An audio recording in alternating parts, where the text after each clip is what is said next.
हाँ जी विद्यार्थियों, लैके आ चुके हैं जमात 10वीं वालिਆਂ ਦਾ कंप्यूटर का पेपर आ कल ਤੁਹਾਡਾ प्री बोर्ड का ਤਾਂ ठीक है जी, यानी कि 25 जनवरी ਨੂੰ ਤਾਂ फुल सोल्यूशन लैके आ चुके हैं प्री बोर्ड एग्जाम 2024 का क्वेश्चन पेपर का। ठीक है जी, तो चलो ਤੁਹਾਡੀ ਹੁਣ ਤਿਆਰੀ ਕਰਾ ਦਿੰਦੇ ਆ। 50 ਨੰਬਰ ਦਾ ਇਹ पेपर आएगा। ਤੁਹਾਨੂੰ पार्ट ए देखते हैं। पहला प्रश्न की कि किहड़े सॉफ्टवेयर कंप्यूटर ਨੂੰ ऑपरेट करन कंट्रोल करन ਅਤੇ प्रोसैसिंग ਸਮਰੱਥਾ ਨੂੰ ਵਧਾਉਣ ਲਈ डिज़ाइन किए गए हैं। तो इंग्लिश मीडियम वाले भी देख लें अपना प्रश्न आ लिखा हुआ वा, क्योंकि आप जो पेपर है ये दोनों मीडियम के कर रहे हैं। तो देखो इसका आंसर जो है आ जाएगा अपना सिस्टम सॉफ्टवेयर। ठीक है जी, इंग्लिश वाले सिस्टम सॉफ्टवेयर के स्पैलिंग देख सकते हैं। उस तो बाद दोस्तों दूसरा अपना प्रश्न देखो की है कि डैश वैबसाइटा का जोड़ा है वैब पेजा का संग्रह होंगे है, यानी कि dash is a collection of websites और वैब पेजिस। तो इसका जोड़ा है आंसर की आ जाएगा वर्ल्ड वाइड वैब, यानी कि world wide web is the right answer हो जाएगा, यानी कि आह वाला ऑप्शन। ठीक है जी, आह वाला ऑप्शन तुम टिक ला लेना वा। उस तो बाद अपना जोड़ा अगला क्वेश्चन है की है तीसरा प्रश्न हेठ लिखिया विचों किहड़ा जोड़ा एट्रीब्यूट HTML दे एंकर द्वारा नहीं वरत्या जाता है। ठीक है जी, तो तीसरे का जोड़ा आंसर है वह आ जाएगा अपना आड़ा ऑप्शन, यानी कि HREF is the right answer हो जाएगा। ठीक है जी, अगे अपना दोस्तों GUI का पूरा नाम की है, तो GUI का पूरा नाम हैगा बा graphical user interface, graphical user interface. उस तो बाद अपना देखो पंजवा की है कि तुहाडा जिहड़ा हैगा वा, हाँ जी इत्थे जिहड़ा हैगा तुसीं की टिक लाउणा वा ED ऑप्शन तुहाडा ये बन रहा वा ग्राफिकल यूज़र इंटरफेस। पंजवा प्रश्न डैश एक अजिहा जिहड़ा हैगा सिस्टम है जो सानू यह दर्शाउंदा है कि जदों असीं किसी डॉक्यूमेंट नूं प्रिंट करांगे तां यह किहो जिहे दिखाई देवेगा। तो इसका जोड़ा है वा पंजवें का आंसर किया जाएगा WYSIWYZ। ठीक है जी, तो इसका जोड़ा है आंसर की बनेगा तुहाडा जोड़ा है वा अपना सस्सा ऑप्शन। ठीक है जी, तो इत्थे जोड़ा है इत्थे इन्होंने सस्सा ऑप्शन लिखा ना, हाँ जी, तो बिल्कुल जोड़ा है तुहाडा सस्सा ऑप्शन इत्थे करैक्ट हो जाएगा। उस तो बाद छेवां प्रश्न डैश एक प्रिंटिंग हैंडिंग नाल स्टेशनरी हुंदी है। हैंडिंग विच आम तौर पर जोड़ा है एक नाम एक एड्रैस और एक लोगो शामिल होंदा है। ठीक है जी, इसनूं की कहा जाता है, तो इसनूं जोड़ा है वा छेवें का आंसर तुसीं देख सकते हो कि लैटर हैड आ जाएगा। लैटर हैड जोड़ा है तुसीं इत्थे टिक ला लो, यानी कि औड़ा ऑप्शन। उस तो बाद है क्वेश्चन 2 फिलिंग द ब्लैंक्स ने। तो देखो पहला प्रश्न की है कि सिस्टम सॉफ्टवेयर आम तौर पर डैश कंप्यूटर प्रोग्रामिंग भाषा में लिखे जाते हैं। System software are usually written in dash computer programming languages. तो इसका जो है राइट आंसर किया जाएगा अपना लो लैवल। ठीक है जी, इंग्लिश के भी देख लवो। उस तो बाद दूसरा कि डैश सैल बार्डर और सैल कंसटेंट विचकार की दूरी को दर्शाता है। तो दूसरे का है जो आंसर किया जाएगा अपना सैल पैडिंग। पंजाबी मीडियम वाले भी यही लिखणगे, सेम इंग्लिश मीडियम वाले भी आही सैल पैडिंग ही लिखणगे। इंग्लिश के ही लिखना वा पंजाबी मीडियम वालियां ने यह सैल पैडिंग। अगे अपना हरेक इमेज टैग विच एक डैश एट्रीब्यूट होंदा है जो वैब ब्राउज़र नूं यह दसदा है कि वो तस्वीर जो असी वैब पेज के विच प्रदर्शित करना चाहते हाँ। ठीक है जी, उन्हां नूं कित्थों जिहड़ा हैगा लभना है। तो इसका जिहड़ा हैगा वा तीसरे का आंसर देख लो की आ जाएगा अपना इत्थे, हाँ जी तीसरे का दोस्तों आ जाएगा अपना SRC। तो इंग्लिश मीडियम वाले भी सेम आही लिखणगे SRC एट्रीब्यूट।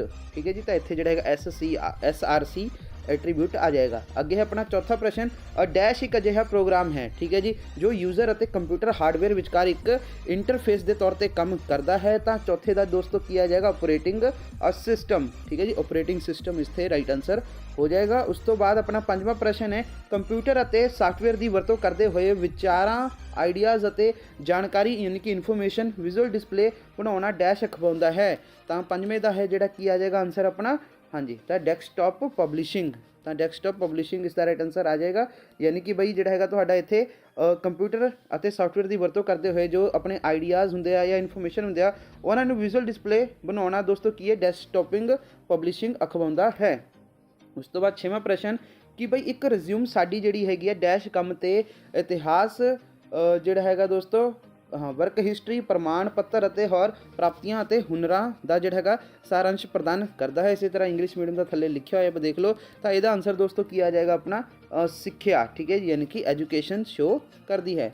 उस तो बाद अपना देखो डू एज गिवन बिलो आ। तो यू टैग का पूरा नाम दसो की है। तो यू टैग का पूरा नाम आ जाएगा दोस्तों, आ देख लो यू टैग का आ जाएगा अंडर लाइन। ठीक है जी, अंडर लाइन। उस तो बाद है अपना दोस्तों SUP टैग का पूरा नाम की है। तो SUP का पूरा टैग का नाम है दोस्तों आ देख लो स्ट्राइक थ्रो। ठीक है जी, स्ट्राइक थ्रो। उस तो बाद अपना प्रश्न है कि DT का पूरा नाम दसो, यानी कि what is the full form of DT। तो DT का आ जाएगा दोस्तों अपना डेफिनेशन टाइटल, यानी कि डेफिनेशन टाइटल। उस तो बाद है अपना एल आई का पूरा नाम दसो, what is the full form of L I. तो एल आई का आ जाएगा दोस्तों अपना देख लो लिस्ट आइटम, यानी कि लिस्ट आइटम। उस तो बाद अपना ए टैग का पूरा नाम दसो, what is the full form of A tag. तो यदा आ जाएगा दोस्तों अपना एंकर टैग, एंकर टैग। ठीक है जी, इंग्लिश मीडियम वाले भी दोनों देखो। अगे अपना डीएमपी का पूरा नाम लिखो, यानी कि right the full form of DMP. तो डीएमपी का फुल फॉर्म है डॉट मैट्रिक्स प्रिंटर, यानी कि डॉट मैट्रिक्स प्रिंटर। उस तो बाद अपना देखो की है कि भाई रेड दा, हाँ जी ये हो गया। अगे है ट्रू फाल्स है, एंटी मालवेयर कंप्यूटर प्रोग्राम होंगे हैं जो मालवेयर ਨੂੰ रोकण ਲੱਭਣ ਅਤੇ ਖਤਮ ਕਰਨ ਲਈ ਵਰਤੇ ਜਾਂਦੇ ਹਨ। सही ਜਾਂ गलत? ਤਾਂ ਇਹ ਬਿਲਕੁਲ ਜਿਹੜਾ ਹੈਗਾ ਤੁਹਾਡਾ सही है, यानी कि ट्रू है। अगे है अपना प्रश्न कि पब्लिशर बंद करने तो पहला सानू पब्लिकेशन बंद नहीं करना चाहिए है, सही या गलत? तो यह जोड़ा है तुम इंग्लिश मीडियम वाले भी देख लो थले लिखा हुआ वा। तो यदा आंसर दोस्तों जो है गलत आएगा, यानी कि फॉल्स। उस तो बाद अपना प्रश्न है कि मल्टीमीडिया पार्ट बी है short answer type, multimedia tools बारे लिखो। तो मल्टीमीडिया टूल्स की है दोस्तों, आ देखो मल्टीमीडिया जोड़ा है दोस्तों की है संचार का एक रूप है जिस विच कंटेंट्स ਦੇ ਵੱਖ-ਵੱਖ रूप जिमें कि टैक्सट, आडियो, चित्र, एनीमेशन ਅਤੇ ਵੀਡੀਓ ਦੀ ਵਰਤੋਂ ਕਰਦੇ ਹੋਏ ਪ੍ਰੈਜੈਂਟੇਸ਼ਨ ਤਿਆਰ ਕੀਤੀ ਜਾਂਦੀ ਹੈ। ਮਲਟੀਮੀਡੀਆ ਟੂਲਸ ਦੀ ਵਰਤੋਂ ਨਾਲ ਯੂਜ਼ਰ ਕੰਟੈਂਟਸ ਦੇ ਵੱਖ-ਵੱਖ ਰੂਪਾਂ ਦੀ ਵਰਤੋਂ ਕਰਕੇ ਮਲਟੀਮੀਡੀਆ ਐਪਲੀਕੇਸ਼ਨ ਸਮੱਗਰੀ ਬਣਾਉਂਦੇ ਹਨ। ਠੀਕ ਹੈ ਜੀ, ਅਡੋਬ ਫਲੈਸ਼ ਮੀਡੀਆ ਪਲੇਅਰ ਅਤੇ ਰੀਅਲ ਪਲੇਅਰ ਮਲਟੀਮੀਡੀਆ ਟੂਲਸ ਦੀਆਂ ਉਦਾਹਰਨਾਂ ਹਨ। ਤੇ ਇਹੀ ਪ੍ਰਸ਼ਨ ਦਾ ਆਨਸਰ ਜਿਹੜਾ ਹੈਗਾ ਵਾ ਆਪਣਾ ਇੰਗਲਿਸ਼ ਮੀਡੀਅਮ ਵਾਲੇ ਆਨਸਰ ਇਸ ਨੂੰ ਨੋਟ ਕਰ ਲੈਣ। ਆਹ ਤੁਹਾਡਾ ਇੰਗਲਿਸ਼ ਮੀਡੀਅਮ ਦਾ ਜਿਹੜਾ ਹੈਗਾ ਦੋਸਤੋ ਆਨਸਰ ਹੈਗਾ ਵਾ ਇੰਗਲਿਸ਼ ਮੀਡੀਅਮ ਦੇ ਵਿਦਿਆਰਥੀਆਂ ਲਈ। ਉਸ ਤੋਂ ਬਾਅਦ ਹੁਣ ਹੈਗਾ ਵਾ HTML ਕੀ ਹੈ, यानी कि व्हाट इज़ HTML। ਤਾਂ ਦੇਖੋ ਆਨਸਰ ਕੀ ਇਹਦਾ। HTML ਦਾ ਪੂਰਾ ਨਾਮ ਦੋਸਤੋ ਹਾਈਪਰ ਟੈਕਸਟ ਮਾਰਕਅਪ ਲੈਂਗੁਏਜ ਹੈ। ਇਹ ਇੱਕ ਸਧਾਰਨ ਟੈਕਸਟ ਆਧਾਰਿਤ ਭਾਸ਼ਾ ਹੈ। ਇਸ ਦੀ ਵਰਤੋਂ ਜਿਹੜੀ ਹੈਗਾ ਵੈਬ ਪੇਜ ਬਣਾਉਣ ਲਈ ਕੀਤੀ ਜਾਂਦੀ ਹੈ। ਵੈਬ ਪੇਜਾਂ ਵਿੱਚ ਜਿਹੜਾ ਹੈਗਾ ਵਰਤਿਆ ਜਾਣ ਵਾਲਾ HTML ਕਮਾਂਡਾਂ ਨੂੰ ਟੈਗਸ ਕਿਹਾ ਜਾਂਦਾ ਹੈ। HTML ਟੈਗਸ ਲਈ ਜਿਹੜਾ ਹੈਗਾ ਵਾ ਦੋਸਤੋ ਐਂਗੂਲਰ ਬ੍ਰੈਕਟਾਂ ਦੀ ਵਰਤੋਂ ਕੀਤੀ ਜਾਂਦੀ ਹੈ। HTML ਵਿੱਚ ਜਿਹੜੇ ਹੈਗੇ ਆ ਕੀ ਹੈ ਦੋ ਤਰ੍ਹਾਂ ਦੇ ਟੈਗ ਵਰਤੇ ਜਾਂਦੇ ਹਨ, ਪੇਅਰਡ ਜਾਂ ਫਿਰ ਦੋਸਤੋ ਕੰਟੇਨਰ ਟੈਗ, ਅਨਪੇਅਰਡ ਅਤੇ ਜਿਹੜਾ ਹੈਗਾ ਐਮਪਟੀ ਟੈਗ। ਆਹੀ ਪ੍ਰਸ਼ਨ ਦਾ ਆਨਸਰ ਜਿਹੜਾ ਹੈਗਾ ਇੰਗਲਿਸ਼ ਮੀਡੀਅਮ ਵਾਲੇ ਨੋਟ ਕਰ ਲੈਣ। ਆਹ ਤੁਹਾਡਾ ਜਿਹੜਾ ਹੈਗਾ ਦੋਸਤੋ ਆਨਸਰ ਹੈਗਾ ਵਾ ਵਟ ਇਜ਼ HTML ਦਾ। ਉਸ ਤੋਂ ਬਾਅਦ ਆਪਣਾ ਪ੍ਰਸ਼ਨ ਹੈ ਤੁਸੀਂ HTML ਵਿੱਚ ਸੈੱਲਾਂ ਨੂੰ ਕਿਸ ਤਰ੍ਹਾਂ ਮਰਜ ਕਰੋਗੇ। ਠੀਕ ਹੈ ਜੀ, ਯਾਨੀ ਕਿ how will you merge cells of HTML table.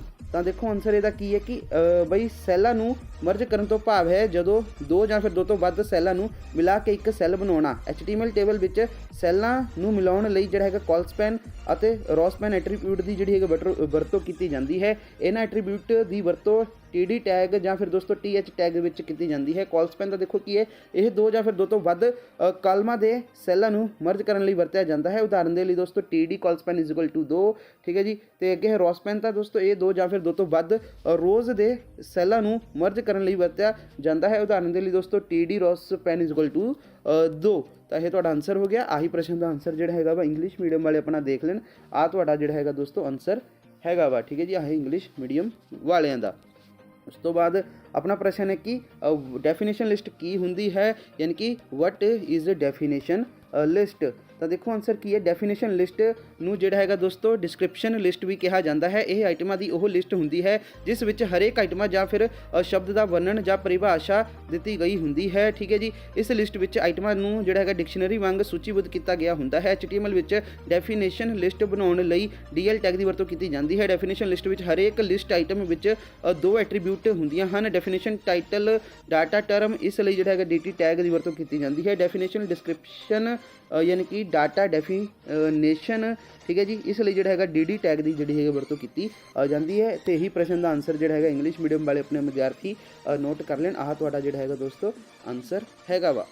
उस तो बाद हुण अपना प्रश्न की है कि वैब फार्म्स विच जिहड़े हैगे आ वैब फार्म्स विच वरते जाने वाले ਵੱਖ-ਵੱਖ कंट्रोलों के नाम लिखो। Write the name of various control used in web forms.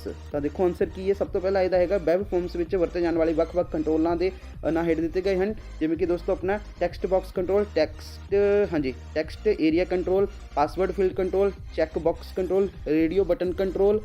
ठीक है जी, उस तो बाद है रेडियो बटन कंट्रोल हो गया, selection list control, file selection control, button control, submit button control. ठीक है जी, अपना रीसेट बटन कंट्रोल। आही प्रश्न का आंसर जो है इंग्लिश मीडियम वाले अपना नोट कर लैन। उस तो बाद अपना प्रश्न है HTML फार्मां विच जिहड़े हैगे आ वरते जांदे ਵੱਖ-ਵੱਖ किस्मां दे बटन किहड़े हन। What are different types of button used in HTML forms. ठीक है जी, तो देखो आंसर की है ਬਈ HTML ਫਾਰਮ ਵਿੱਚ ਵਰਤੇ ਜਾਣ ਵਾਲੇ ਵੱਖ-ਵੱਖ ਕਿਸਮਾਂ ਦੇ ਬਟਨ ਹੇਠ ਦਿੱਤੇ ਹਨ, ਜਿਵੇਂ ਕਿ ਸਬਮਿਟ। ਤਾਂ ਇਹ ਇੱਕ ਬਟਨ ਜਿਹੜਾ ਹੈਗਾ ਵਾ ਵਰਤੋਂ ਫਾਰਮ ਵਿੱਚ ਭਰਿਆ ਡਾਟਾ ਵੈਬ ਸਰਵਰ ਨੂੰ ਭੇਜਣ ਲਈ ਕੀਤੀ ਜਾਂਦੀ ਹੈ। दूसरा रीसैट, तो यह बटन फार्म में वरते गए सारे कंट्रोल्स ਨੂੰ ਉਹਨਾਂ ਦੇ ਸ਼ੁਰੂਆਤੀ ਮੁੱਲਾਂ ਅਨੁਸਾਰ ਰੀਸੈਟ ਕਰਨ ਲਈ ਵਰਤਿਆ ਜਾਂਦਾ ਹੈ। ਬਟਨ ਤਾਂ ਦੋਸਤੋ ਇਹ ਬਟਨ ਜਿਹੜਾ ਹੈਗਾ ਕਲਾਇੰਟ ਸਾਈਡ ਸਕ੍ਰਿਪਟਿੰਗ ਭਾਸ਼ਾ ਜਾਵਾ ਸਕ੍ਰਿਪਟ ਵਿੱਚ ਲਿਖੇ ਇੱਕ ਫੰਕਸ਼ਨ ਕੋਡ ਕਾਲ ਕਰਨ ਲਈ ਵਰਤਿਆ ਜਾਂਦਾ ਹੈ। ਈਮੇਜ, ਤਾਂ ਇਸ ਦੀ ਵਰਤੋਂ ਜਿਹੜੀ ਹੈਗੀ ਆ ਈਮੇਜ ਬੈਕਗਰਾਊਂਡ ਵਾਲਾ ਬਟਨ ਬਣਾਉਣ ਲਈ ਕੀਤੀ ਜਾਂਦੀ ਹੈ। ਤਾਂ ਇਹੀ ਪ੍ਰਸ਼ਨ ਦਾ ਆਨਸਰ ਜਿਹੜਾ ਹੈਗਾ ਇੰਗਲਿਸ਼ ਮੀਡੀਅਮ ਵਾਲੇ ਨੋਟ ਕਰ ਲੈਣ। ਉਸ ਤੋਂ ਬਾਅਦ ਆਪਣਾ ਪ੍ਰਸ਼ਨ ਹੈ ਕਿ ਮਾਰਜਨ ਕੀ ਹੁੰਦੇ ਹਨ, ਵਟ ਆਰ ਮਾਰਜਨਸ। ਤਾਂ ਦੇਖੋ ਆਨਸਰ ਕੀ ਹੈ ਇਹਦਾ, ਵੈਰੀ ਈਜ਼ੀ ਕੁਐਸਚਨ ਆ। ਤਾਂ ਦੇਖੋ ਦੋਸਤੋ ਮਾਰਜਨ ਕੀ ਹੈ ਬਈ, ਪੇਜ ਦੀ ਮੁੱਖ ਸਮੱਗਰੀ ਅਤੇ ਇਸ ਦੇ ਕਿਨਾਰਿਆਂ ਵਿਚਕਾਰ ਖਾਲੀ ਖੇਤਰ ਨੂੰ ਮਾਰਜਨ ਕਿਹਾ ਜਾਂਦਾ ਹੈ। ਮਾਰਜਨ ਇਹ ਪਰਿਭਾਸ਼ਿਤ ਕਰਨ ਵਿੱਚ ਮਦਦ ਕਰਦਾ ਹੈ ਕਿ ਟੈਕਸਟ ਦੀ ਇੱਕ ਲਾਈਨ ਕਿੱਥੇ ਸ਼ੁਰੂ ਹੁੰਦੀ ਹੈ ਅਤੇ ਕਿੱਥੇ ਖਤਮ ਹੁੰਦੀ ਹੈ। ਅਸੀਂ ਇੱਕ ਪੇਜ ਦੀ ਚਾਰੇ ਦਿਸ਼ਾਵਾਂ ਟਾਪ, ਬਾਟਮ, ਖੱਬੇ ਅਤੇ ਸੱਜੇ ਮਾਰਜਨ ਸੈੱਟ ਕਰ ਸਕਦੇ ਹਾਂ। ਆਮ ਤੌਰ 'ਤੇ ਦੋਸਤੋ ਮਾਰਜਨ ਦਾ ਆਕਾਰ ਇੱਕ ਇੰਚ 'ਤੇ ਸੈੱਟ ਕੀਤਾ ਹੁੰਦਾ ਹੈ, 1 ਇੰਚ 'ਤੇ ਜਿਹੜਾ ਕਿ ਸੈੱਟ ਕੀਤਾ ਜਾਂਦਾ ਹੈ। ਅਸੀਂ ਆਪਣੀ ਜ਼ਰੂਰਤ ਅਨੁਸਾਰ ਮਾਰਜਨ ਦਾ ਆਕਾਰ ਜਿਹੜਾ ਘਟਾ ਜਾਂ ਫਿਰ ਵਧਾ ਵੀ ਸਕਦੇ ਹਾਂ। ਆਹੀ ਪ੍ਰਸ਼ਨ ਦਾ ਆਨਸਰ ਜਿਹੜਾ ਹੈਗਾ ਵਾ ਇੰਗਲਿਸ਼ ਮੀਡੀਅਮ ਵਾਲੇ ਆਪਣੇ ਵਿਦਿਆਰਥੀ ਨੋਟ ਕਰ ਲੈਣ, ਆਹ ਵਟ ਆਰ ਮਾਰਜਨਸ ਦਾ। ਅੱਗੇ ਹੈ ਆਪਣਾ ਬੈਨਰ ਕੀ ਹੈ, ਵਟ ਇਜ਼ ਬੈਨਰ। ਠੀਕ ਹੈ ਜੀ, ਤਾਂ ਆਨਸਰ ਦੇਖੋ ਵਟ ਇਜ਼ ਬੈਨਰ ਦਾ। ਤਾਂ ਦੇਖੋ ਕੀ ਹੈ, ਬੈਨਰ ਇੱਕ ਜਿਹੜਾ ਹੈਗਾ ਵਾ ਪਬਲੀਕੇਸ਼ਨ ਹੈ। ਬੈਨਰ ਇੱਕ ਪਬਲੀਕੇਸ਼ਨ ਹੈ ਜਿਸ ਨੂੰ ਮਾਈਕਰੋਸਾਫਟ ਪਬਲਿਸ਼ਰ ਦੀ ਮਦਦ ਨਾਲ ਆਸਾਨੀ ਨਾਲ ਤਿਆਰ ਕੀਤਾ ਜਾ ਸਕਦਾ ਹੈ। ਇਹ ਕੱਪੜੇ ਦੀ ਇੱਕ ਲੰਬੀ ਪੱਟੀ ਹੁੰਦੀ ਹੈ। ਆਮ ਤੌਰ 'ਤੇ ਦੋਸਤੋ ਇਹ ਜਿਹੜਾ ਹੈਗਾ ਇੱਕ ਪ੍ਰਤੀਕ, ਲੋਗੋ, ਸਲੋਗਨ ਜਾਂ ਫਿਰ ਦੋਸਤੋ ਹੋਰ ਮਾਰਕੀਟਿੰਗ ਸੰਦੇਸ਼ ਦਿੰਦਾ ਹੈ। ਬੈਨਰ ਆਮ ਤੌਰ 'ਤੇ ਦੋਸਤੋ ਜਨਤਕ ਥਾਵਾਂ 'ਤੇ ਟੰਗੇ ਜਾਂਦੇ ਹਨ। ਆਨਲਾਈਨ ਬੈਨਰ ਇੱਕ ਗ੍ਰਾਫਿਕਲ ਚਿੱਤਰ ਹੁੰਦਾ ਹੈ। ਇਹ ਆਮ ਤੌਰ 'ਤੇ ਦੋਸਤੋ ਕੀ ਹੈ, ਵੈਬ ਪੰਨਿਆਂ 'ਤੇ ਰੱਖਿਆ ਗਿਆ ਇੱਕ ਜਿਹੜਾ ਹੈਗਾ ਆਇਤਕਾਰ ਇਸ਼ਤਿਹਾਰ ਹੁੰਦਾ ਹੈ। ਠੀਕ ਹੈ ਜੀ, ਤਾਂ ਇਹ ਤੁਹਾਡਾ ਆਨਸਰ ਹੋ ਗਿਆ। ਉਸ ਤੋਂ ਬਾਅਦ ਜਿਹੜਾ ਇੰਗਲਿਸ਼ ਮੀਡੀਅਮ ਵਾਲੇ ਦੇ ਵਿਦਿਆਰਥੀਆਂ ਦਾ ਆਨਸਰ ਆ ਵਟ ਇਜ਼ ਬੈਨਰ। ਤਾਂ ਦੇਖ ਲਓ ਇਹ ਤੁਹਾਡਾ ਜਿਹੜਾ ਹੈਗਾ ਆਨਸਰ ਹੈਗਾ ਵਾ। ਠੀਕ ਹੈ ਜੀ, ਤੇ ਉਸ ਤੋਂ ਬਾਅਦ ਹੁਣ ਆਪਣਾ ਪਾਰਟ ਸੀ ਆ, ਲੌਂਗ ਆਨਸਰ ਟਾਈਪ ਕੁਐਸਚਨ ਨੇ। ਸਾਫਟਵੇਅਰ ਕੀ ਹੁੰਦੇ ਹਨ, ਵੱਖ-ਵੱਖ ਕਿਸਮਾਂ ਦੇ ਸਾਫਟਵੇਅਰ ਦਾ ਵਰਣਨ ਕਰੋ। ਤਾਂ ਦੋਸਤੋ ਆ ਦੇਖੋ ਲੌਂਗ ਪ੍ਰਸ਼ਨ ਦੇ ਆਨਸਰ। ਠੀਕ ਹੈ ਜੀ, ਕਿ ਸਾਫਟਵੇਅਰ ਕੀ ਹੁੰਦੇ ਹਨ। ਸਾਫਟਵੇਅਰ ਦੋਸਤੋ ਪ੍ਰੋਗਰਾਮਾਂ ਦਾ ਇੱਕ ਸਮੂਹ ਹੁੰਦਾ ਹੈ ਜੋ ਯੂਜ਼ਰ ਨੂੰ ਕੁਝ ਖਾਸ ਕੰਮ ਕਰਨ ਦੇ ਯੋਗ ਬਣਾਉਂਦਾ ਹੈ ਜਾਂ ਕੰਪਿਊਟਰ ਨੂੰ ਚਲਾਉਣ ਲਈ ਵਰਤਿਆ ਜਾਂਦਾ ਹੈ। ਸਾਫਟਵੇਅਰ ਤੋਂ ਬਿਨਾਂ ਦੋਸਤੋ ਯੂਜ਼ਰ ਕੰਪਿਊਟਰ 'ਤੇ ਕੋਈ ਕੰਮ ਨਹੀਂ ਕਰ ਸਕਦਾ ਹੈ। ਸਾਫਟਵੇਅਰ ਨੂੰ ਮੁੱਖ ਤੌਰ 'ਤੇ ਦੋਸਤੋ ਦੋ ਕਿਸਮਾਂ ਵਿੱਚ ਵੰਡਿਆ ਜਾ ਸਕਦਾ ਹੈ, ਐਪਲੀਕੇਸ਼ਨ ਸਾਫਟਵੇਅਰ ਤੇ ਸਿਸਟਮ ਸਾਫਟਵੇਅਰ। ਠੀਕ ਹੈ ਜੀ, ਤਾਂ ਦੇਖੋ ਕੀ ਹੈ ਸਿਸਟਮ ਸਾਫਟਵੇਅਰ ਤੇ ਐਪਲੀਕੇਸ਼ਨ ਸਾਫਟਵੇਅਰ। ਸਿਸਟਮ ਸਾਫਟਵੇਅਰ ਦੋਸਤੋ ਅਜਿਹਾ ਸਾਫਟਵੇਅਰ ਹੈ ਕਿ ਇਹ ਨਾ ਇੱਕ ਪ੍ਰੋਗਰਾਮਾਂ ਦਾ ਸਮੂਹ ਹੈ। ਇਹ ਸਾਫਟਵੇਅਰ ਦੋਸਤੋ ਕੰਪਿਊਟਰ ਨੂੰ ਚਲਾਉਣ ਲਈ ਅਤੇ ਕੰਟਰੋਲ ਕਰਨ ਅਤੇ ਇਸ ਦੀ ਪ੍ਰੋਸੈਸਿੰਗ ਸਮਰੱਥਾ ਵਧਾਉਣ ਲਈ ਤਿਆਰ ਕੀਤਾ ਜਾਂਦਾ ਹੈ। ਇਹ ਸਾਫਟਵੇਅਰ ਆਮ ਤੌਰ 'ਤੇ ਦੋਸਤੋ ਲੋ ਲੈਵਲ ਕੰਪਿਊਟਰ ਪ੍ਰੋਗਰਾਮਿੰਗ ਭਾਸ਼ਾ ਵਿੱਚ ਲਿਖੇ ਜਾਂਦੇ ਹਨ। ਸਿਸਟਮ ਸਾਫਟਵੇਅਰ ਦੀਆਂ ਕੁਝ ਉਦਾਹਰਨਾਂ ਆਪਰੇਟਿੰਗ ਸਿਸਟਮ, ਭਾਸ਼ਾ ਟਰਾਂਸਲੇਟਰ ਆਦਿ ਹਨ। ਦੂਸਰਾ ਐਪਲੀਕੇਸ਼ਨ ਸਾਫਟਵੇਅਰ ਦੋਸਤੋ, ਐਪਲੀਕੇਸ਼ਨ ਸਾਫਟਵੇਅਰ ਨੂੰ ਐਂਡ ਯੂਜ਼ਰ ਐਪਲੀਕੇਸ਼ਨ ਵਜੋਂ ਵੀ ਜਾਣਿਆ ਜਾਂਦਾ ਹੈ। ਇਹ ਸਾਫਟਵੇਅਰ ਆਮ ਤੌਰ 'ਤੇ ਯੂਜ਼ਰ ਲਈ ਖਾਸ ਕੰਮ ਕਰਨ ਲਈ ਤਿਆਰ ਕੀਤੇ ਜਾਂਦੇ ਹਨ। ਇਹ ਸਾਫਟਵੇਅਰ ਆਮ ਤੌਰ 'ਤੇ ਹਾਈ ਲੈਵਲ ਪ੍ਰੋਗਰਾਮਿੰਗ ਭਾਸ਼ਾ ਵਿੱਚ ਲਿਖੇ ਜਾਂਦੇ ਹਨ। ਐਪਲੀਕੇਸ਼ਨ ਸਾਫਟਵੇਅਰ ਆਪਰੇਟਿੰਗ ਸਿਸਟਮ ਦੀ ਮਦਦ ਤੋਂ ਬਿਨਾਂ ਨਹੀਂ ਚੱਲ ਸਕਦੇ ਹਨ। MS ਵਰਡ, ਐਕਸਲ, ਪਾਵਰਪੁਆਇੰਟ ਆਦਿ ਐਪਲੀਕੇਸ਼ਨ ਸਾਫਟਵੇਅਰ ਦੀਆਂ ਉਦਾਹਰਨਾਂ ਹਨ। ਆਹੀ ਪ੍ਰਸ਼ਨ ਦਾ ਆਨਸਰ ਜਿਹੜਾ ਹੈਗਾ ਇੰਗਲਿਸ਼ ਮੀਡੀਅਮ ਵਾਲੇ ਦੇਖ ਲਓ, ਆਹ ਤੁਹਾਡਾ ਇੰਗਲਿਸ਼ ਮੀਡੀਅਮ ਵਾਲਿਆਂ ਦਾ ਆਨਸਰ ਹੈਗਾ ਵਾ। ਉਸ ਤੋਂ ਬਾਅਦ ਆਪਣਾ ਪ੍ਰਸ਼ਨ ਦੇਖੋ ਕੀ ਹੈ ਕਿ ਆਨਲਾਈਨ ਆਫਿਸ ਟੂਲਸ ਦੀ ਵਰਤੋਂ ਦੇ ਲਾਭ ਅਤੇ ਹਾਨੀਆਂ ਦੱਸੋ। ਵਾਟ ਆਰ ਐਡਵਾਂਟੇਜਸ ਆਫ ਜਿਹੜਾ ਹੈਗਾ ਵਾ ਆਨਲਾਈਨ ਆਫਿਸ ਟੂਲਸ। ਠੀਕ ਹੈ ਜੀ, ਤੇ ਦੇਖੋ ਦੋਸਤੋ ਕੀ ਹੈ ਆਨਲਾਈਨ ਆਫਿਸ ਟੂਲਸ ਦੀ ਵਰਤੋਂ ਦੇ ਮੁੱਖ ਲਾਭ ਹਨ, ਜਿਵੇਂ ਕਿ ਸਭ ਤੋਂ ਪਹਿਲਾਂ ਹੈ ਦੇਖੋ ਕੀ ਹੈ ਤੁਹਾਡਾ ਇੱਥੇ ਆਨਲਾਈਨ ਆਫਿਸ ਟੂਲਸ ਦੀ ਵਰਤੋਂ ਕਰਨ ਵਿੱਚ ਲਾਗਤ ਜਾਂ ਤਾਂ ਬਹੁਤ ਘੱਟ ਹੈ ਜਾਂ ਇਹਨਾਂ ਦੀ ਜਿਹੜੀ ਹੈਗੀ ਸੇਵਾਵਾਂ ਦੀ ਵਰਤੋਂ ਕਰਨ ਲਈ ਕੋਈ ਬਹੁਤੀ ਖਰਚਾ ਨਹੀਂ ਆਉਂਦਾ। ਇਹਨਾਂ ਆਨਲਾਈਨ ਟੂਲਸ ਸਾਫਟਵੇਅਰ ਨੂੰ ਡਾਊਨਲੋਡ ਜਾਂ ਦੋਸਤੋ ਇੰਸਟਾਲ ਕਰਨ ਦੀ ਲੋੜ ਨਹੀਂ ਪੈਂਦੀ। ਆਨਲਾਈਨ ਆਫਿਸ ਟੂਲਸ ਘੱਟੋ ਘੱਟ ਜਿਹੜਾ ਹੈਗਾ ਵਾ ਹਾਰਡਵੇਅਰ ਲੋੜਾਂ ਦੇ ਨਾਲ ਜਿਹੜਾ ਹੈਗਾ ਵਾ ਆਪਣਾ ਦੋਸਤੋ ਕੀ ਹੈ ਥਿਨ ਕਲਾਇੰਟ ਐਂਡ ਕੰਪਿਊਟਿੰਗ 'ਤੇ ਚੱਲ ਸਕਦੇ ਹਨ। ਆਨਲਾਈਨ ਆਫਿਸ ਟੂਲਸ ਜਿਹੜੀ ਹੈਗੇ ਨੇ ਫਾਈਲਾਂ ਨੂੰ ਸ਼ੇਅਰ ਕਰਨ ਦੀ ਸਹੂਲਤ ਪ੍ਰਦਾਨ ਕਰਦੇ ਹਨ। Online office tools portable tools ਹਨ। ਆਨਲਾਈਨ ਆਫਿਸ ਟੂਲਸ ਦੇ ਵਰਤੋਂ ਦੇ ਨੁਕਸਾਨ ਤਾਂ ਦੇਖੋ ਇਹਨਾਂ ਟੂਲਸ ਨੂੰ ਜਿਹੜਾ ਹੈਗਾ ਐਕਸੈਸ ਕਰਨ ਲਈ ਹਾਈ ਸਪੀਡ ਇੰਟਰਨੈਟ ਦੀ ਲੋੜ ਪੈਂਦੀ ਹੈ। ਆਫਿਸ ਟੂਲਸ ਦੇ ਮੁਕਾਬਲੇ ਆਨਲਾਈਨ ਟੂਲਸ ਵਿੱਚ ਐਡਵਾਂਸ ਵਿਸ਼ੇਸ਼ਤਾ ਦੀ ਘਾਟ ਹੁੰਦੀ ਹੈ। ਯੂਜ਼ਰ ਦਾ ਵਰਤੋਂ ਜਾ ਰਹੇ ਸੌਫਟਵੇਅਰ ਦੇ ਜਿਹੜਾ ਹੈਗਾ ਦੋਸਤੋ ਵਰਜ਼ਨ ਤੇ ਕੋਈ ਜਿਹੜਾ ਹੈਗਾ ਦੋਸਤੋ ਕੰਟਰੋਲ ਨਹੀਂ ਹੁੰਦਾ। ਆਹੀ ਪ੍ਰਸ਼ਨ ਦਾ ਆਨਸਰ ਜਿਹੜਾ ਇੰਗਲਿਸ਼ ਮੀਡੀਅਮ ਵਾਲੇ ਆਪਣਾ ਨੋਟ ਜਿਹੜਾ ਹੈਗਾ ਇੱਥੇ ਕਰ ਲੈਣ, ਆਹ ਵਾਲੇ ਪ੍ਰਸ਼ਨ ਦਾ ਆਨਸਰ। ਅੱਗੇ ਹੈ ਆਪਣਾ ਦੋਸਤੋ 11ਵਾਂ ਪ੍ਰਸ਼ਨ ਕਿ ਟਾਈਮ ਸ਼ੇਅਰਿੰਗ ਆਪਰੇਟਿੰਗ ਸਿਸਟਮ ਕੀ ਹੈ, ਇਸ ਦੇ ਫਾਇਦੇ ਅਤੇ ਨੁਕਸਾਨ ਦੱਸੋ। ਯਾਨੀ ਕਿ what is a time sharing operating system, right advantages and disadvantages. ਤਾਂ ਦੇਖੋ ਆਨਸਰ ਕੀ ਹੈ ਇਹਦਾ ਬਾਈ, ਟਾਈਮ ਸ਼ੇਅਰਿੰਗ ਸਿਸਟਮ ਇੱਕ ਅਜਿਹਾ ਸਿਸਟਮ ਹੈ ਜਿਸ ਵਿੱਚ ਬਹੁਤ ਸਾਰੇ ਟਰਮੀਨਲ ਯੂਜ਼ਰ ਇੱਕੋ ਸਮੇਂ ਤੇ ਮੁੱਖ ਕੰਪਿਊਟਰ ਸਿਸਟਮ ਨਾਲ ਜੁੜੇ ਹੁੰਦੇ ਹਨ। ਹਰੇਕ ਯੂਜ਼ਰ ਦੇ ਪ੍ਰੋਗਰਾਮ ਨੂੰ ਸਰਕੂਲਰ ਤਰੀਕੇ ਨਾਲ CPU ਦਾ ਥੋੜਾ ਜਿਹਾ ਸਮਾਂ ਦਿੱਤਾ ਜਾਂਦਾ ਹੈ। ਹਰੇਕ ਯੂਜ਼ਰ ਨੂੰ ਦਿੱਤਾ ਗਿਆ ਛੋਟਾ ਜਿਹਾ CPU ਦਾ ਸਮਾਂ ਸਲਾਈਡਸ ਜਾਂ ਫਿਰ ਦੋਸਤੋ ਟਾਈਮ ਕੁਆਂਟ ਅਖਵਾਉਂਦਾ ਹੈ। ਇਸ ਸਿਸਟਮ ਵਿੱਚ ਇੱਕ ਯੂਜ਼ਰ ਤੋਂ ਅਗਲੇ ਯੂਜ਼ਰ ਤੱਕ ਬਹੁਤ ਹੀ ਤੇਜ਼ੀ ਨਾਲ ਜਿਹੜਾ ਹੈਗਾ ਵਾ ਸਵਿਚ ਕੀਤਾ ਜਾਂਦਾ ਹੈ। ਇਹਦੇ ਦੇਖੋ ਫਾਇਦੇ ਕੀ ਨੇ, CPU ਦਾ ਵਿਹਲੇ ਰਹਿਣ ਦਾ ਸਮਾਂ ਘਟਾਉਂਦਾ ਹੈ, ਕਾਗਜ਼ ਉੱਪਰ ਆਊਟਪੁੱਟ ਸੰਬੰਧੀ ਕੰਮ ਨੂੰ ਘਟਾਉਂਦਾ ਹੈ, ਸਾਫਟਵੇਅਰ ਦੀ ਡੁਪਲੀਕੇਸ਼ਨ ਤੋਂ ਬਚਾਉਂਦਾ ਹੈ। ਠੀਕ ਹੈ ਜੀ। ਹੁਣ ਦੇਖੋ ਨੁਕਸਾਨ ਕੀ ਨੇ, ਯੂਜ਼ਰ ਪ੍ਰੋਗਰਾਮ ਲਈ ਜਿਹੜਾ ਹੈਗਾ ਵੱਡੀ ਮੁੱਖ ਮੈਮਰੀ ਦੀ ਲੋੜ ਪੈਂਦੀ ਹੈ। ਠੀਕ ਹੈ ਜੀ। ਤੇ ਇਸ ਸਿਸਟਮ ਵਿੱਚ CPU ਜਿਹੜਾ ਹੈਗਾ ਦੋਸਤੋ ਕੀ ਹੈ ਆਪਣਾ, ਹਾਂਜੀ CPU ਜਿਹੜਾ ਹੈਗਾ ਦੋਸਤੋ ਆਪਣਾ ਸ਼ੈਡਿਊਲਿੰਗ ਤਕਨੀਕ ਦੀ ਲੋੜ ਪੈਂਦੀ ਹੈ, ਮੈਮਰੀ ਪ੍ਰਬੰਧਨ ਦੀ ਜਿਹੜੀ ਹੈਗੀ ਦੋਸਤੋ ਲੋੜ ਪੈਂਦੀ ਹੈ। ਤਾਂ ਇਹ ਤੁਹਾਡਾ ਜਿਹੜਾ ਹੈਗਾ ਆਨਸਰ ਹੋ ਗਿਆ। ਉਸ ਤੋਂ ਬਾਅਦ ਦੇਖੋ ਆਪਣਾ ਇਹ ਇੰਗਲਿਸ਼ ਮੀਡੀਅਮ ਵਾਲੇ ਦਾ ਹੁਣ ਆਨਸਰ ਦੇਖ ਲਓ, ਆਹੀ ਸੇਮ ਪ੍ਰਸ਼ਨ ਦਾ ਆਨਸਰ ਹੈ ਇੰਗਲਿਸ਼ ਮੀਡੀਅਮ ਵਾਲਿਆਂ ਦਾ। ਠੀਕ ਹੈ ਜੀ। ਤੇ ਉਸ ਤੋਂ ਬਾਅਦ ਹੁਣ ਆਪਣਾ ਹੈਗਾ ਵਾ ਆਪਰੇਟਿੰਗ ਸਿਸਟਮ ਦੇ ਵੱਖ-ਵੱਖ ਫੰਕਸ਼ਨਾਂ ਦਾ ਵਰਣਨ ਕਰੋ, explain various function of operating system. ਤਾਂ ਦੇਖੋ ਦੋਸਤੋ ਕੀ ਹੈ ਆਪਰੇਟਿੰਗ ਸਿਸਟਮ ਦੇ ਵੱਖ-ਵੱਖ ਫੰਕਸ਼ਨ, ਤਾਂ ਪ੍ਰੋਗਰਾਮਾਂ ਨੂੰ ਲਾਗੂ ਕਰਨਾ। ਆਪਰੇਟਿੰਗ ਸਿਸਟਮ ਕੰਪਿਊਟਰ ਵਿੱਚ ਯੂਜ਼ਰ ਪ੍ਰੋਗਰਾਮਾਂ ਅਤੇ ਜਿਹੜਾ ਹੈਗਾ ਵਾ ਸਿਸਟਮ ਪ੍ਰੋਗਰਾਮਾਂ ਨੂੰ ਲਾਗੂ ਕਰਨ ਦਾ ਕੰਮ ਕਰਦਾ ਹੈ। Input output operation, operating system computer ਵਿੱਚ ਇਨਪੁੱਟ ਅਤੇ ਆਊਟਪੁੱਟ ਸੰਬੰਧਿਤ ਜਿਹੜਾ ਹੈਗਾ ਵਾ ਸੰਬੰਧਿਤ ਆਪਰੇਸ਼ਨ ਨੂੰ ਕੰਟਰੋਲ ਕਰਨ ਦਾ ਕੰਮ ਕਰਦਾ ਹੈ। ਫਾਈਲਾਂ ਸਿਸਟਮ ਨਾਲ ਜਿਹੜਾ ਹੈਗਾ ਵਾ ਫਾਈਲ ਸਿਸਟਮ ਨਾਲ ਸੰਬੰਧਿਤ ਕੰਮ ਕਰਨਾ। ਆਪਰੇਟਿੰਗ ਸਿਸਟਮ ਕੰਪਿਊਟਰ ਸਿਸਟਮ ਵਿੱਚ ਫਾਈਲਾਂ ਅਤੇ ਫੋਲਡਰਾਂ ਨੂੰ ਜਿਹੜਾ ਹੈਗਾ ਵਾ ਪ੍ਰਬੰਧਿਤ ਕਰਨ ਦਾ ਕੰਮ ਕਰਦਾ ਹੈ। ਚੌਥਾ ਸੰਚਾਰ, ਆਪਰੇਟਿੰਗ ਸਿਸਟਮ ਕੰਪਿਊਟਰ ਸਿਸਟਮ ਵਿੱਚ ਵੱਖ-ਵੱਖ ਯੰਤਰਾਂ ਅਤੇ ਪ੍ਰੋਗਰਾਮਾਂ ਵਿਚਕਾਰ ਜਿਹੜਾ ਹੈਗਾ ਸੰਚਾਰ ਕਰਨ ਦਾ ਕੰਮ ਕਰਦਾ ਹੈ। ਅੱਗੇ ਹੈ ਦੋਸਤੋ ਆਪਣਾ ਗਲਤੀਆਂ ਲੱਭਣਾ। ਆਪਰੇਟਿੰਗ ਸਿਸਟਮ ਕੰਪਿਊਟਰ ਸਿਸਟਮ ਵਿੱਚ ਵੱਖ-ਵੱਖ ਕਿਸਮਾਂ ਦੀਆਂ ਗਲਤੀਆਂ ਲੱਭ ਕੇ ਉਹਨਾਂ ਨੂੰ ਜਿਹੜਾ ਹੈਗਾ ਸਹੀ ਕਰਨ ਦਾ ਉਹਨਾਂ ਨੂੰ ਜਿਹੜਾ ਹੈਗਾ ਸਹੀ ਕਰਨ ਦਾ ਕੰਮ ਕਰਦਾ ਹੈ। ਸਾਧਨਾਂ ਦਾ ਪ੍ਰਬੰਧ ਕਰਨਾ, ਕੰਪਿਊਟਰ ਸਿਸਟਮ ਦੇ ਵੱਖ-ਵੱਖ ਸਾਧਨਾਂ ਜਿਵੇਂ ਕਿ ਦੋਸਤੋ ਮੈਮਰੀ, ਠੀਕ ਹੈ ਜੀ, CPU, ਸਟੋਰੇਜ ਆਦਿ ਨੂੰ ਪ੍ਰਬੰਧਿਤ ਕਰਨ ਦਾ ਕੰਮ ਵੀ ਆਪਰੇਟਿੰਗ ਸਿਸਟਮ ਦੁਆਰਾ ਹੀ ਕੰਮ ਕੀਤਾ ਜਾਂਦਾ ਹੈ। ਸੁਰੱਖਿਆ ਪ੍ਰਦਾਨ ਕਰਨਾ, ਆਪਰੇਟਿੰਗ ਸਿਸਟਮ ਦੋਸਤੋ ਯੂਜ਼ਰ ਡਾਟਾ ਅਤੇ ਪ੍ਰੋਗਰਾਮਾਂ ਨੂੰ ਸੁਰੱਖਿਆ ਪ੍ਰਦਾਨ ਕਰਨ ਲਈ ਜਿਹੜਾ ਹੈਗਾ ਵੱਖ-ਵੱਖ ਤਕਨੀਕਾਂ ਪ੍ਰਦਾਨ ਕਰਦਾ ਹੈ। ਤਾਂ ਇਹ ਤੁਹਾਡਾ ਆਨਸਰ ਹੋ ਗਿਆ। ਆਹੀ ਆਨਸਰ ਜਿਹੜਾ ਇੰਗਲਿਸ਼ ਮੀਡੀਅਮ ਵਾਲੇ ਆਪਣਾ ਨੋਟ ਕਰ ਲੈਣ। ਆਹ ਤੁਹਾਡਾ ਜਿਹੜਾ ਹੈਗਾ ਆਨਸਰ ਹੈ ਇੰਗਲਿਸ਼ ਮੀਡੀਅਮ ਦਾ। ਇਸ ਤੋਂ ਬਾਅਦ ਦੇਖ ਲਓ ਦੋਸਤੋ ਹੁਣ ਕੁਝ ਵੀ ਨਹੀਂ ਬੱਚਾ, ਸਾਰਾ ਦਾ ਸਾਰਾ ਪੇਪਰ ਅਸੀਂ ਸੋਲਵ ਕਰ ਲਿਆ, ਜੋ ਕਿ ਕਲਾਸ 10th ਦਾ ਕੰਪਿਊਟਰ ਸਾਇੰਸ ਦਾ ਪ੍ਰੀ ਬੋਰਡ ਦਾ ਇੱਕ ਇਹ ਕੁਐਸਚਨ ਪੇਪਰ ਸੀਗਾ।